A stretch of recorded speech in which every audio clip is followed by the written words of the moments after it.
Typiquement vôtre. Olivier Pouls est avec nous pour nous raconter l'histoire d'un plat. Aujourd'hui, les spaghettis à lait vongole. À lait vongole, puisqu'on va en mettre plusieurs dedans. Alors c'est un célèbre plat italien évidemment qui associe les spaghettis. Alors les premières traces de spaghettis de pâte sèche, on sait que ça remonte à peu près au XIe siècle en Sicile en réalité.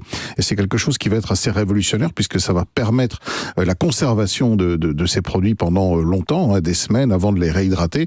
Et donc évidemment elles vont se répandre dans toute l'Italie. On va les préparer de très nombreuses façons, mais la manière de les préparer à lait vongole, donc le sujet qui nous intéresse aujourd'hui, eh bien ça c'est le sud du pays, c'est Naples, c'est la région de Naples.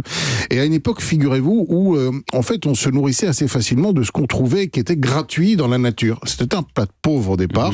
Les gens qui habitaient en bord de mer allaient ramasser les coques, les palourdes, les coquillages. Ceux qui étaient plus à l'intérieur des terres allaient davantage ramasser des herbes, et donc on faisait les pâtes qui étaient la base de l'alimentation avec ce qu'on pouvait aller ramasser. Alors aujourd'hui c'est devenu un plat assez prestigieux parce que les coquillages ça coûte cher. Ça peut encore se ramasser.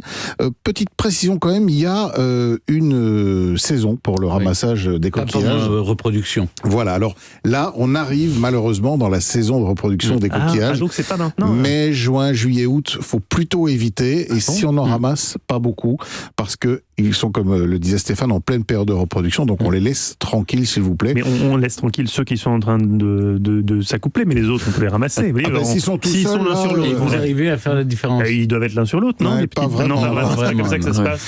Donc, comme les oursins, c'est pas le moment. Oui, non, les oursins non plus. Non. Alors, il y a deux grandes écoles, deux grands camps qui s'affrontent une fois encore sur la façon de faire ces pâtes à lait vongole. Il y a ceux qui mettent de la tomate et ceux qui ne la mettent pas. Alors soit version rouge, soit version blanche. Si vous mettez des tomates dans mes vongole, mais je vous les renvoie en cuisine. Bon, écoutez, donc vous êtes vraiment de ce qu'on pourrait appeler le canal historique de la vongole. Je le pressentais. Je vous donne quand même la recette.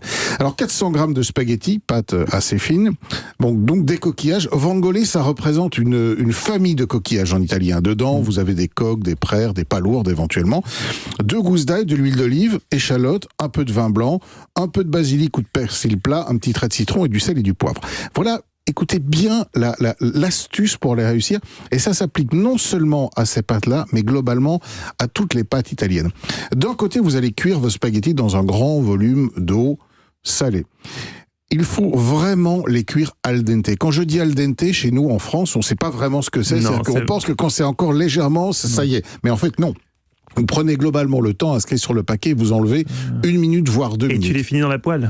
Et oui, et c'est ça, parce que ce que l'on fait chez nous, c'est qu'on met la sauce sur les spaghettis. Non. Alors qu'en fait, c'est l'inverse, ce n'est pas la sauce qui va au spaghetti, mais c'est le spaghetti qui va à la sauce. Et oui, ça change tout, parce que quand vous les avez cuites al dente, qu'est-ce qui se passe? Eh bien, elles n'ont pas encore utilisé tout leur pouvoir d'absorption de l'eau.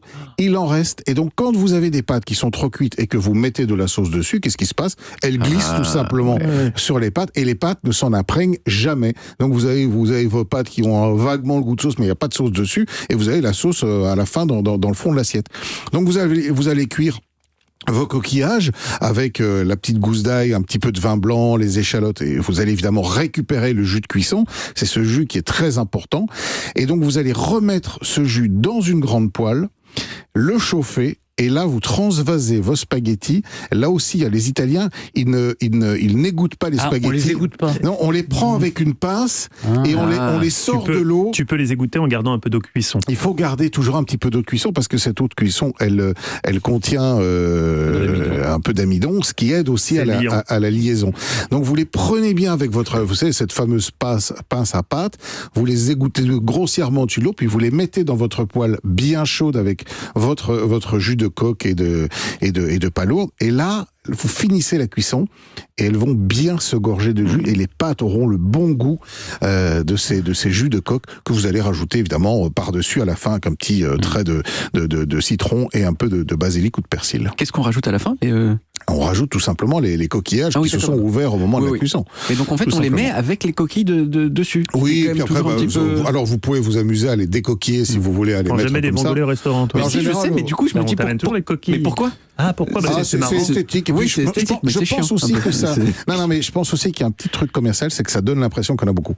Alors c'est que vrai. si Alors, vous oui, enlevez, c'est vrai, si vous en enlèvez. les coques, c'est quand même tout petit. Si vous les mettez dans les pâtes, vous allez dire, ah ben, il n'y a rien dans l'assiette. Ça Mais c'est vrai que c'est donne un une petite peu impression de compliqué à volume. manger. Mais oui, C'est quand même Il faut généralement. avoir un rince d'eau. Et alors, autre truc très très important pour les Italiens, quand il y a des produits de la mer dans les pâtes, jamais de Jamais de parmesan. parmesan. Non, jamais. C'est pour ça que je les aime. Jamais, pas jamais, trop. jamais. Ce que je préfère dans les pâtes, c'est le parmesan. Ah bon? ouais. Et les ketchup et pépé, vous nous ferez un jour les ketchup et pépé? Ah bah si vous Parce que voulez. Mais alors, vous savez, c'est la même technique, ce qui est Stéphane, vous très connaissez pas les important. ketchup et pépé? Non. Mais Olivier nous a déjà Mais- fait la recette. Oui, des oui, ketchup. je Mais l'ai oui, déjà je l'ai donné. oublié. Ah oui, c'est les. Mais oui, avec juste. Et c'est important de faire. Pecorino, parmesan et poivre. Et là aussi, ce qui est très important, c'est la liaison de la C'est la sauce liaison. Ça fait avec tout. le jus, l'eau de cuisson des pâtes. Oui.